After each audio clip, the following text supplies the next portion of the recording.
네, 두 번째 시간은 마태복음 19장 강해의 2번 자료 천국의 혼인과 이혼에 대하여 말씀을 이어갑니다. 신명기 24장 1절로 4절은 모세의 율법으로 정한 이혼에 관한 내용인데, 여기 보면 1절 사람이 그 아내를 맞이하여 데려온 후 그녀에게겠죠. 그녀에게 수치되는 일이 있음을 발견하고 그를 기뻐하지 아니하면 이혼 증서를 써서 그녀의 손에 주고 그녀를 자기 집에서 내보낼 것이요. 이렇게 시작이 되어 있어요.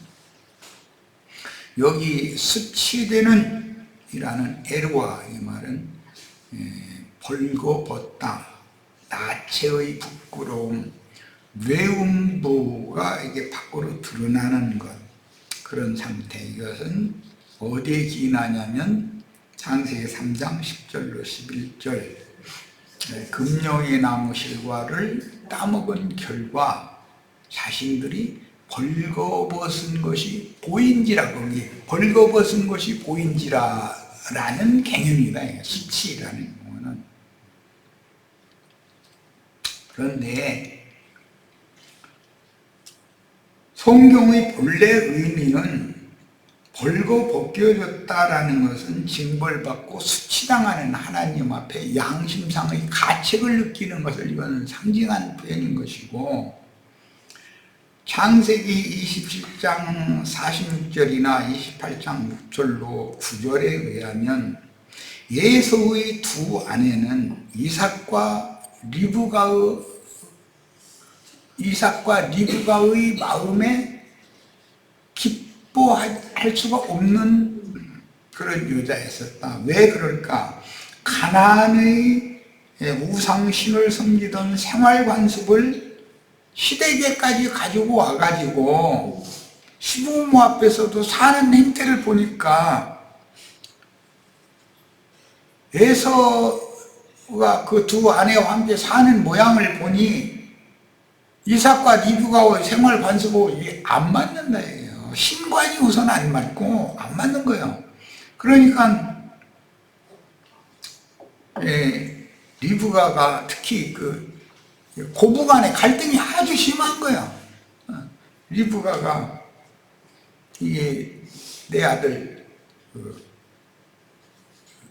에서의 그 두 아내로 인하여 내 마음이 그냥 너무 좋지 않다 이러고 이제 막 남편한테 떼를 써가면서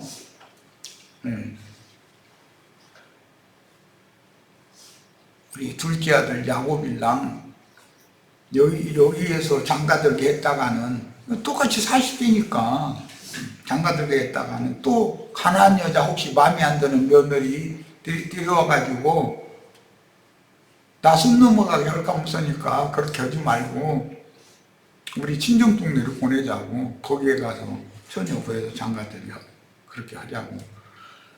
그렇게 한 배경 전에 이미 리브가는 에서의 두 아내가 자기 마음에 들지 않기 때문에 아버지의 장자 축복을 야곱이 받도록 하려고 염소털로 어디를 꾸미고 막 이런 것을 이미, 그게 그런 일이 왜 생겼느냐? 자기 두 자부 때문이라 이거예요. 도저히 저런 며느리 이게 또 이 야곱도 저런 며느리를 또 데리고 온다면 나는 못 산다, 숨 넘어간다, 이제 이식이 된 거예요. 그래서 장자권이 에서에게서 야곱에게로 가게 된 원인이 거기에 있는 거예요. 그래서 뭐 내용은 우리는 잘 아니까.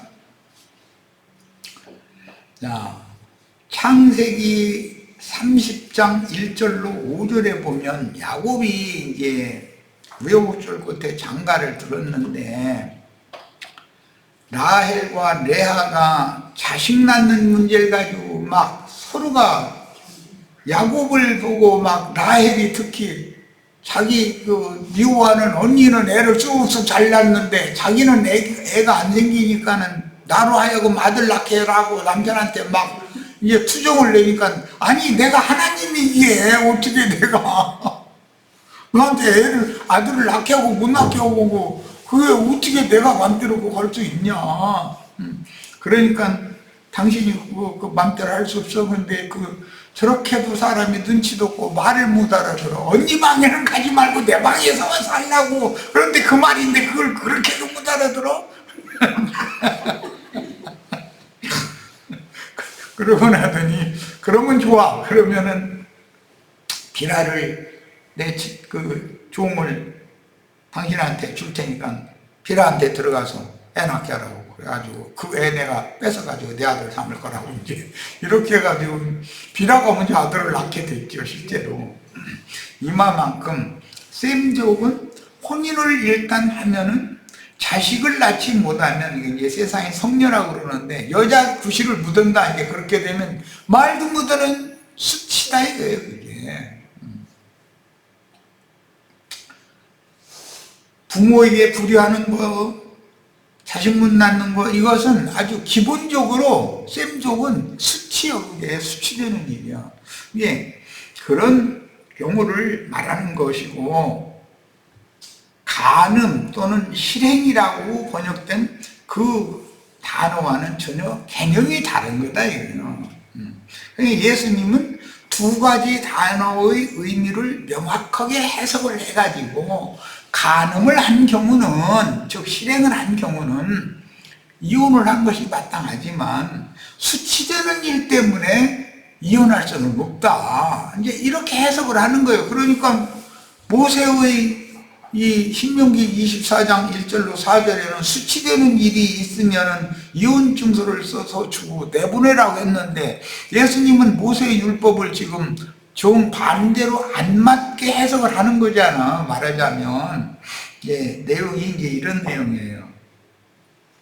그 여자는 집에서 나가서 다른 사람의 아내가 되려니와 그 둘째 남편도 그를 미워하여 이혼 증서를 써서 그의 손에 주고 그를 자기 집에서 내보냈거나 또는 그를 아내로 맞이한 둘째 남편이 죽었다 하자.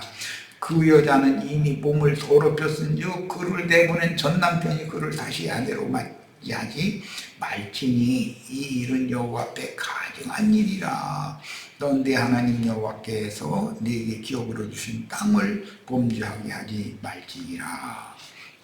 이게 모세의 율법인데 예수님은 이 율법을 영적인 법으로 이것을 해석을 하기 때문에 선지자의 그 말씀 증거로 해석을 하는 거죠.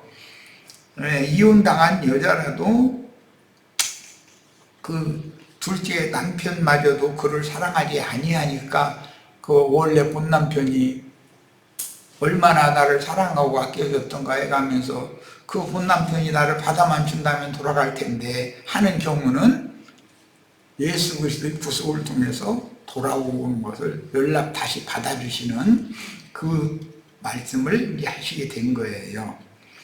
자, 구약의 선민들은 레위 26장의 저주율법에 의하여 벌거벗김을 당하고 아수르와 바벨론으로 추방당했으며, 신약의 기독교계는 큰 성 바벨론으로 추방당했다가 벌거벗겨진 후에 영원히 둘째 사망이라는 심판의 불로 살라입니다. 큰 성 바벨론에 있는 짐승의 몸이 된 큰 음녀는 자기가 어떤 음행을 행하고 있다는 의식이 없지요. 지금 기독교계가 무슨 우리가 음행을 행하고 간음행하고 있다고 하는 의식이 없잖아요. 그게 성경 율법에 이미 내기에 여자가 그 짐승 앞에서 하체를 벌려서 짐승과 행음을 하면 둘 다 죽여야 되잖아요. 그러니까 그런 율법이 또 있는 것이 자신들을 향한 말씀이라는 것을 모르고 여자가 세상 어떤 짐승하고 행음을 하고 이렇게 해석해버린다는 거예요. 그런데 이것은 큰 성 바벨론은 짐승의 7머리들과 지금 행음하고 있는 중이잖아요. 그러면 다 불살라 죽여야 돼. 원래는 그런데 그냥 불사르는 것이 아니라 그 큰 음료를 심판하는 거 보면 벌거 벗겨가지고 불살르는 걸로 돼 있죠. 자, 불살러 죽여야 되는데 주님께서는 그 음녀, 음행하는 큰 음녀에게서 진리의 말씀을 깨닫고 주님이 초대하시는 성령과 신부가 오라 하시는 그곳으로 나올 자들은 일단 빼내시고 나서 남은 자들만 불사른다는 내용이란 말이에요. 이거에 대해서 이해가 없는 거예요. 이게 이미 구약 성경에 혼인 이혼의 법에서 이게 이미 예시가 되어 있는 건데 그런 의미를 전혀 그때 당시의 유대교인들은 전혀 깨달지를 못해요. 스승들이 안 가르쳐 주니까, 스승들의 해석 자체가 서로가 다르니까 그랬다는 거예요. 오늘 우리들은 세상 기독교계가 세상 나라의 이혼에 관한 그런 규정을 영적인 천국의 혼인과 이혼법으로 잘 이해를 하고 복음으로 이걸 깨달아야 된다. 이스라엘의 본 남편은 여호와 하나님이셨으나 이스라엘은 이방 잡신 우상을 교마에 섬기는 율법 종교인의 생활을 하므로 벌거벗겨진 수치가 되는 일이 반복적으로 발견되었습니다. 여호와께서는 레위기 26장 14절 39절 저주율법이 이혼 증서가 되어 여호와의 아내인 이스라엘을 우상 잡신들에게로 쫓아내셨고, 거기 레위기 26장에는 끝내 듣지 않으면 쫓아내라고 이렇게 되어 있죠. 여호와께서 다시 찾는 이스라엘은 우상 잡신들에게 노예가 되어 정하신 기간을 종로로 타다가 때가 차서 소수만 그들의 하나님께로 돌아와 신앙을 회복했습니다. 율법대로 하자면 돌아오는 무리가 있을 수가 없는 거죠. 쫓아내면 그뿐이니까. 그러나 하나님은 선지자들의 시편과 선지자들의 회복에 관한 증거 말씀에 따라서 뉘우치고 돌이키는 자를 다시 받아주셨다. 그래서 예수님이 오셔서 회개하고 복음을 믿은 자들을 예수님이 그들을 얻어가지고 아버지께 바쳤잖아요. 자, 그런 이치에 대해서 율법의 혼인과 이혼에 관한 율법의 적용이 어떻게 되는지를 너무 몰랐대요. 유대교인들의 율법 교리에만 붙잡혀 있으니까 어떤 여자가 뭐 문제가 있으면 예를 들어서 아들을 못 낳아 딸만 줄줄이 낳아버리고 그럼 쫓아내. 세자 들여왔는데 다행히 아들 낳으면 다행이거니와 또 딸만 줄줄이 낳으면 그럼 또 쫓아내는 거예요. 어떻게 될 거예요? 이거는 이치에 맞지 않는 일이잖아요. 그래서 율법에 의하면 딸도 민수기 37장 거기 보면은 슬로브아스의 딸들도 아버지의 기업을 대를 이을 수 있는 법이 별도로 정해져 있는데 그대로 하면 되는 것이지 딸만 낳았다고 쫓아낸다는 건 말도 안 되는 짓이잖아요.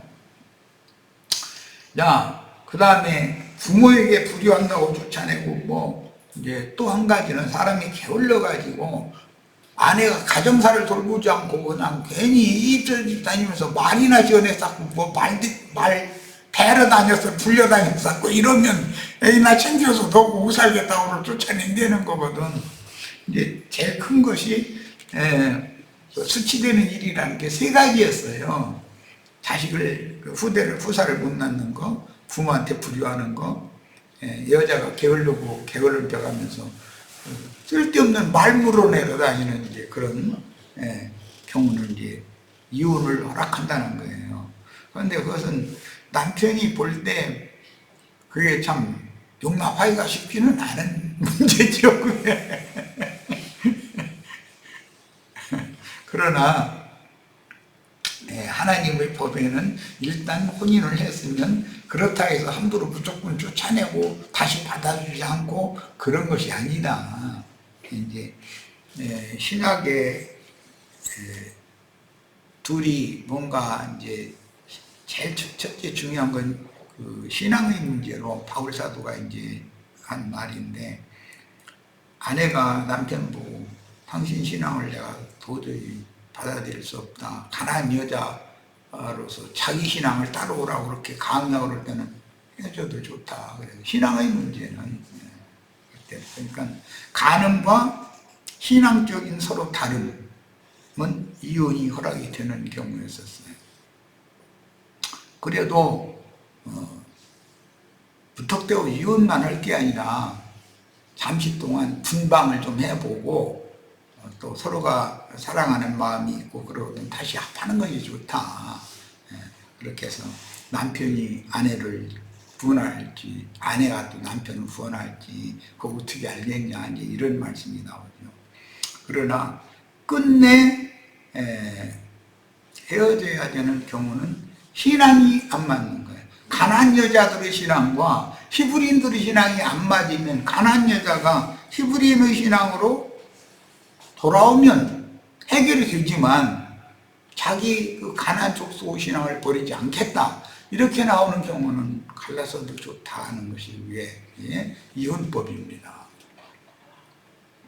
남편은 점이나 보러 다녔었고 뭐 푸닥거리나 보러 다녔었고 뭐 이러면 우리나라가 지금 지난번에 그 큰일 날 뻔했고 나라 망할 뻔했었던 게 그 대통령 부인이라는 사람이 그런 쪽에 이렇게 홀딱 빠져 있었다는 거잖아요. 그런데 또 나는 나중에 들은 얘기인데 국무총리 부인도 또 그렇게 홀딱 빠져 있었다네. 미신 있는 것에. 그러다 보니까 나라가 엉망이 된 중인데 주님께서 우리나라를 하느님이 보호하사 우리나라 만세가 돼버렸지. 그야말로 난 그 구절이 그렇게 생각이 나서 이번에 아슬아슬했다. 여호와께서는 이제 이처럼 레위기 26장 말씀에 따라서 끝내 그 신앙을 돌이키지 않고 우상 숭배를 놀라고를 하지 않으니까 선지자들을 보내서 그렇게 돌아오라고 해도 끝내 돌이키지 않으니까 결국은 이제 그 약속의 땅 젖과 꿀이 흐르는 땅에서 쫓아냈는데 이것은 에덴 동산에서 아담 부부를 쫓아낸 것이 희원이 된 것이죠. 이것은 나중에 종교법으로는 유대교에서 출애시키는 것, 출교시키는 것으로 이제 적용이 됐어요. 주님의 본된 교회에서 출교당하는 얘기는 처음에 어떤 문제가 있으면 본인과 본인이 가서 해결하고 그래도 본인이 아무리 이걸 해결하려 해도 그 문제를 일으키는 사람이 듣지 않으면 한 사람 두 사람 더 데려가서 둘이나 셋의 증인의 증거로 증거하게 하고 그래도 안 들으면 교회에다가 말하고 교회의 말도 안 들으면 이방인과 세리처럼 버려도 된다라는 법이 거기에서 나온 거예요. 지금 이혼법에서 나온 거예요. 자, 때가 찼을 때 주님이 오셔서 우상 숭배에 떨어진 유대교의 신학자들이 가르친 교리들로 인하여 우상 잡신들에게 미혹당한 이스라엘에 이뤄진 불쌍한 양들을 찾아 구원하려고 지금 그 사역을 수행하시는 중이다. 그 사역을 일하는 것은 이스라엘을 이뤄진 양들만, 돌이킨 자들, 그들만을 다시 빼내서 이제 그들이 누구냐면 세리, 창기, 회개한 죄인들이었는데 그들을 유대교에서 빼내서 그리스도의 것으로 다시 받아들여주는 것이죠. 그래서 그렇게 유대교에서 나온 자들은 우리가 다 주의 것이 되었다 이 말씀이 이제 적용이 되는 것이죠. 그러나 유대교의 기득권을 가진 율법 종교 지도자들은 자신들만의 신학 교리로 인해서 자신들의 참 여호와인 예수 곧 그 말씀이 죄 있는 육신의 모양으로 찾아오신 구원자를 앞장서서 배척하며 대적했으므로 운행이 된 백성들은 그들의 교리를 맹신하다가 유대교 교리죠. 오늘날 기독교계의 조직신학 교리를 말하는 거예요. 멸망했습니다. 유대인들은 로마를 통해서 멸망했고 기독교는 곧 세상의 짐승에 의해서 멸망할 거예요. 본문 율법대로라면 본 남편이신 여호와께서는 이스라엘을 받아줄 수 없었지만 때가 찼을 때 울면서 돌아온 이스라엘의 이뤄진 양들을 다시 받아주셨고, 예수님도 신약교회를 버리고 울며 돌아온 적은 무리를 다시 받아주셔서 하늘에 기록한 장자들의 교회로 세우셨다.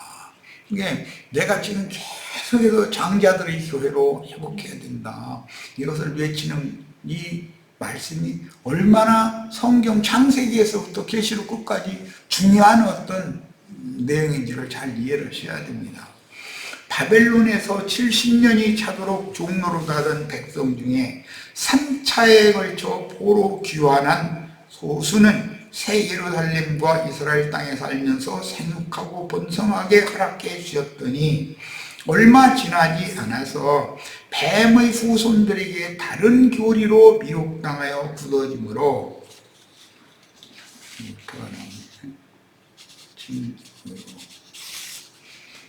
로마 시대에 주님이 구원자로 자기 땅 자기 백성에게 찾아오셨습니다. 예, 바벨론 포로 귀환을 했지만 그 다음에 페르시아, 그 다음에는 헬라, 그 다음에는 로마에게 계속 종노릇을 했죠. 또다시 주님이 주님의 땅에 거주하며 구원자를 고대하던 유대인들과 12지파는 율법 종교 생활로 굳어져서 다시 거짓 하나님인 율법 종교 생활을 아주 세뇌시킨 사람이 힐렐이나 샴마이라는 두 율법 학자들이 그 유대교 양대 산맥이라고 이렇게 말하는 그 두 학자를, 그 사람들이 지어낸 조직 신학이 유대교를 만들어 놨던 것이다 라는 거예요. 예수님이 오셔서 그들이 성경을 잘못 읽고 잘못 이해하고 있었다라고 얘기를 하면 그러냐고 들어야 되는데, 저 어디서 이단이 나왔다고 돌돌고 쳐서 죽이려고만 하는 것이죠.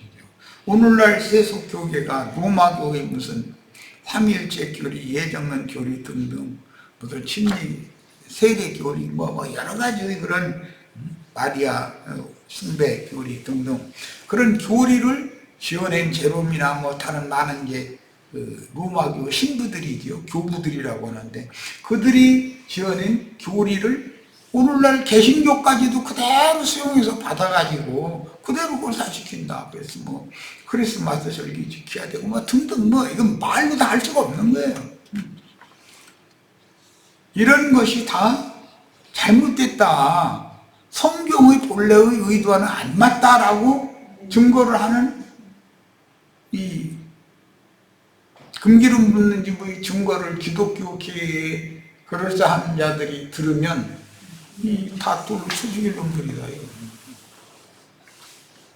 또다시 주님의 땅에 거주하며 구원자를 고대하던 유대인들과 12지파는 율법 종교 생활로 굳어져서 다시 거짓 하나님인 세상신 마귀를 겸하여 숭배하면서 자신들에게 찾아오신 메시아의 말씀을 배척하고 대적하면서 자신들이 무슨 짓을 하는지도 모르고 있었으니, 동일한 영이 현세의 세속교계에도 그대로 지금 이어지고 있는 중입니다.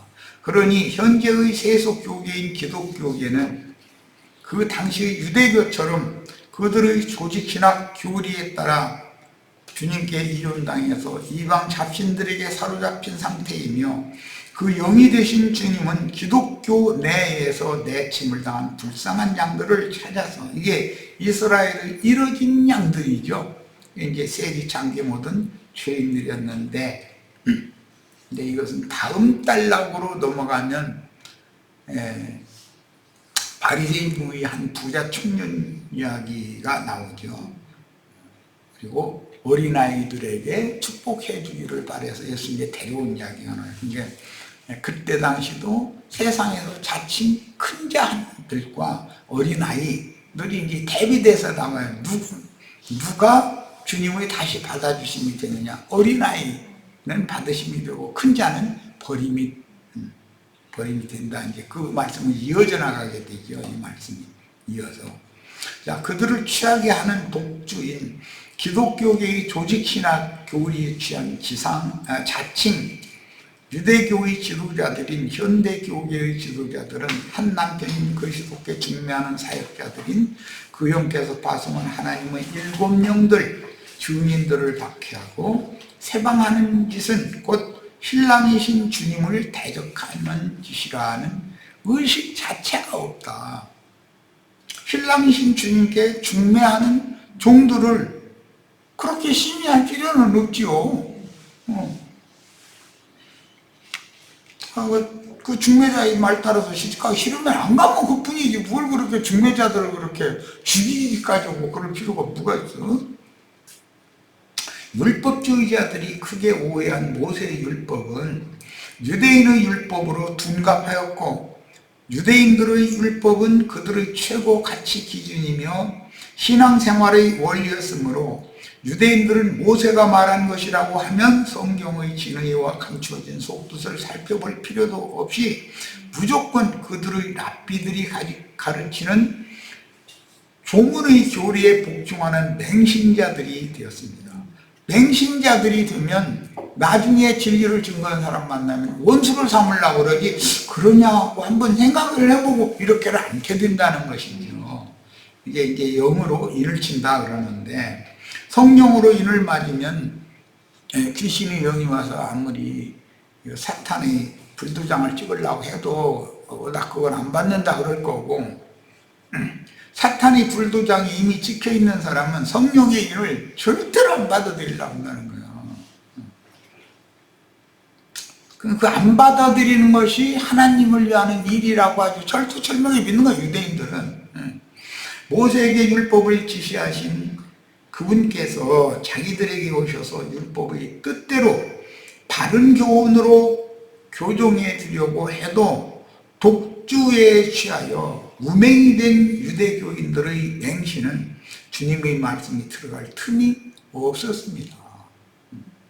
예수께서 모세는 이러하게 저러하게 하라고 명하였으나 나는 너희에게 이르노니 이렇게 해라. 이렇게 완전한 율법으로 교정해 주시지만 유대교인들의 굳어진 율법제도 관념은 주님의 말씀을 가로막고 들리지 않는 귀머거리 눈뜬 소경들이 되게 했던 것입니다. 오늘날 기독교인들도 신부나 목사들이 일방적으로 강대상에서 그들의 조직이나 교리에 근거한 설교를 계속하면 그걸 말만 계속 듣다 보면 가짜도 진짜가 되어버리는 거예요. 전광훈이 그 모임에 모여서 뭐 하는 다음에 요즘에 뭐 변호사들이 그 파에 속한 변호사들이라는데 윤호계파 뭐 변호사라고 그러대. 근데 그 사람들이 검사에서 썼다고 그래요. 그 다는 아닌 것 같고 한 사람은 검사했다가 지금 변호사가 됐다고 그러는데 요즘에 하는 행태를 보면서 저 사람이 검사했을 때는 무슨 짓을 했을까 하는 것이 상상이 돼 이미.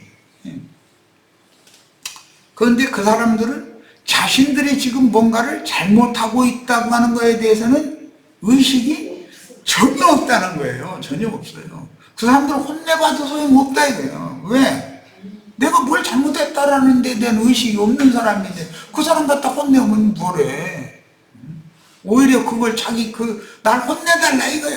혼내주면은, 나 이 정권에서 나 이렇게 핍박했다. 이제 이걸로 오히려, 이게, 홀려한다고 이제 그 소리 듣고, 예수님이 오셨을 때 유대교인들이 한 짓이랑 똑같다. 이걸 제가 느꼈어요. 신명기 17장 10절로 11절, 여호와께서 택하신 곳에서 그들이 네게 보이는 판결의 뜻대로 택하신 곳이라는 건 예루살렘 성전을 말하는 거예요. 거기서 판결을 한다라는 것은 제사장들이 설교하는 걸 말하는 거예요. 율법을 해석해 주는 걸 말하는 거예요. 네게 행하되 그들이 네게 가르치는 대로 가르치는 것이 판결하는 거잖아요. 결국은. 그러니까 설교하는 것은 판결하는 거예요. 그게 이것은 옳다 그러다 이런 것을 성경을 가지고서 판결한다 이런 말이에요. 그런데 이혼에 관한 것도 힐렐이나 샴마이의 교리에 의해서 판결한 거죠. 그 율법 학자들이 설교 가르치는 것이 곧 판결이니까. 판결이 뜻대로, 이거는 이제 뜻이 참 중요한데, 네가 행하되 그들이 네게 가르치는 대로 행하라. 판결이 뜻대로라는 건 율법 교사들이 가르치는 대로라는 말인 거예요. 결국은 곧 그들이 네게 가르치는 율법의 뜻대로 그들이 네게 말하는 판결대로 행할 것이요 그들이 네게 보이는 판결을 여기서 좌로나 우로나 치우치지 말 것이니. 이 말씀을 보면 설교자들이 세뇌시키는 것을 그대로 받아서 그걸 그대로 따라야 된다라는 말로 이해가 되는 거잖아요. 네. 자, 문자 속에 함유된 율법의 뜻을 헤아려 판결하고 순종하라는 율법인데, 그들은 율법의 뜻인 법, 정신은 무시하고 조문, 의문, 그라마토스라고 하는 건 이제 문자로 기록된 또는 판화에 새겨진 그림, 이제 이런 것을 조문이라고 그러죠. 이게 그런 조문에 따라서 행하라고 강조했던 것이다. 이 말은 성경을 문자대로 해석한 말씀에 순종하라고 강요했다. 그걸 인침을 당했다. 그런 말이에요.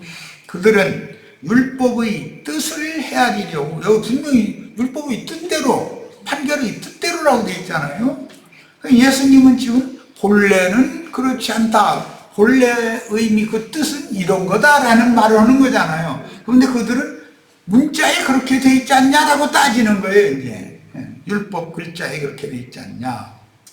그들은 율법의 뜻을 헤아리려고 하지 않았으며 랍비들이 가르친 다른 교리에 취하여 그들이 그토록 신봉하는 율법의 뜻을 풀어서 교정해 주시는 주님께서 증거하고 선포하시는 영과 생명의 말씀을 도리어 나사렛 이단의 가르침이라고 심히 대적하며 주님의 전도사역을 세방하다가 십자가에 못 박게 함으로 율법을 이루었습니다.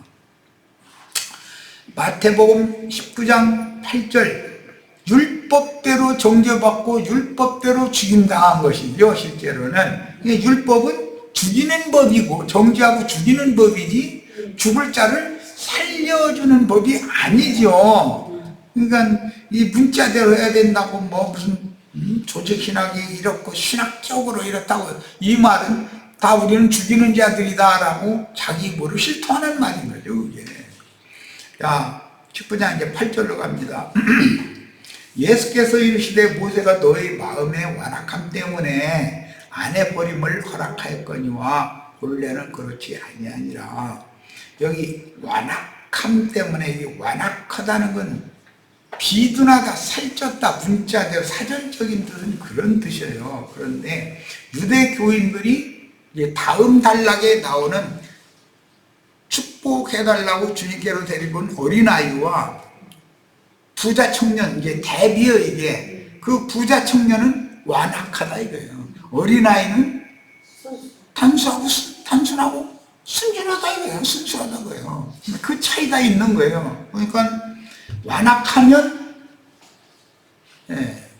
모세의 율법에 따른 이혼법을 강조하고 주장하게 돼 있고, 어린아이와 같으면 본래의 뜻대로 해야 된다고 하면 맞아, 본래의 뜻대로 해야 맞을 것 같아 이러고 돌이킬 거고, 그런데 이 완악함 때문에 돌이키지 않는다는 거예요. 율법의 문자대로가 아니라 이혼에 관한 율법의 뜻을 너희가 크게 오해한 것은 너희 완악함 때문이지, 이혼에 관한 모세의 율법 본래의 뜻은 창세기 1장 26절로 28절에 보면 한 남자와 한 여자를 창조해 가지고 그들에게 생육하고 번성해서 땅을 다스리고 땅을 정복하라고 하셨지 않냐. 그게 창세기 1장이 본래의 뜻이 창세기 2장 이후가 본래의 뜻은 아니잖냐 이 말이잖아 지금.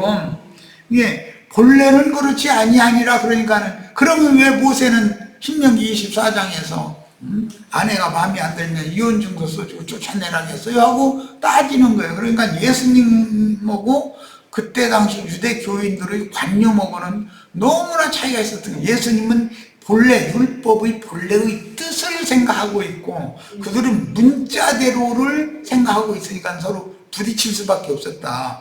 오늘날도 우리들도 마찬가지다는 거예요. 우리들도 모든 말씀을 읽고 해석할 때 그 속에 함유되어 있는 그 뜻을 헤아려야 되는데 뜻은 무시하고 성경 몇 장 몇 절 보자고 이런 구절이 있다고 그 구절이 없다는 게 아니라 우리도 그 구절 읽고 그 사람들도 그 구절 읽는데 그것을 해석할 때 본래 그 구절은 창세기에서부터 쭉 과정을 거쳐서 흘러나온 말인데 그럼 원래의 뜻은 그게 아니잖냐라고 증거를 하면 또 기록한 말씀이 분명히 있지 않냐 그 구절만 있는 게 아니고 이렇게 하면은 이제 당신 이단이다 당신은 당신 무슨 신학을 했는데 그렇게 해석하냐 이제 신학을 가지고 나오는 거예요.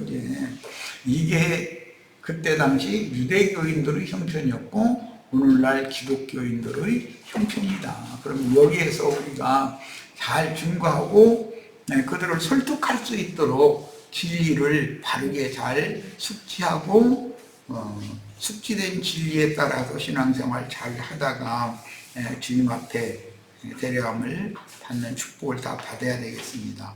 자, 오늘 집회 여기까지 해서 마칩니다.